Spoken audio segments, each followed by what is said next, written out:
২৪ ঘন্টার ব্যবধানে ফের ভূমিকম্পে কাঁপল আবারও বাংলাদেশ। এবার কঠিন বিপদে বাংলাদেশ হতে পারে ভয়াবহ দুর্ঘটনা।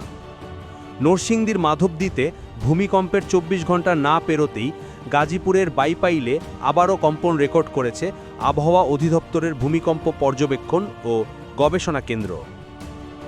শনিবার সকাল 10:36 12 এই কম্পন রেকর্ড করা হয়।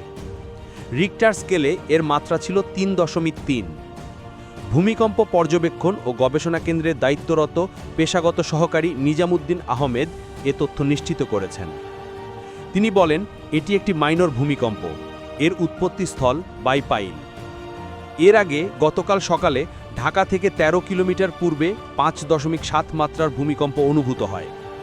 এতে ২ শিশুসহ ১০ জন প্রাণ হারিয়েছেন।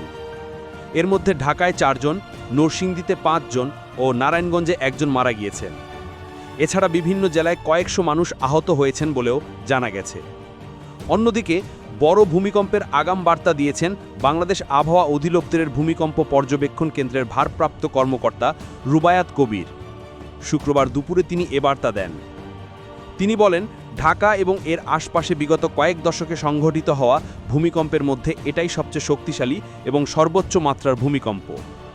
এ সময় দেশের অন্যান্য অঞ্চলে ৪ থেকে ৫ মাত্রার সামান্য বেশি ভূমিকম্প অনুভূত হয়েছে, তবে এগুলোর উৎপত্তিস্থল ছিল দেশের বাইরে। এই কর্মকর্তা আরও বলেন, ঐতিহাসিকভাবে এই অঞ্চলে একাধিক বড় ভূমিকম্প সংঘটিত হয়েছে, যা প্রমাণ করে যে এটি ভূমিকম্প ঝুঁকিপূর্ণ এলাকা। যে কোনো সময় বাংলাদেশে আরও বড় ভূমিকম্প হতে পারে, ঠিক কবে হবে সেটা আমরা বলতে পারি না।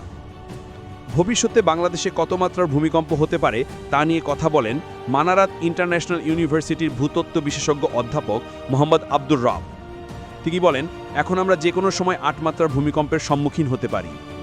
ভূমিকম্পে এখন পর্যন্ত ১০ জন নিহত হওয়ার খবর পাওয়া গেছে। ঢাকায় ৩, গাজীপুর ও নারায়ণগঞ্জে ২, নরসিংদীতে ৫ জনের মৃত্যু হয়েছে। এ ঘটনায় সারা দেশে ৪৫০-র বেশি মানুষ আহত হয়েছেন বলেও জানা গেছে।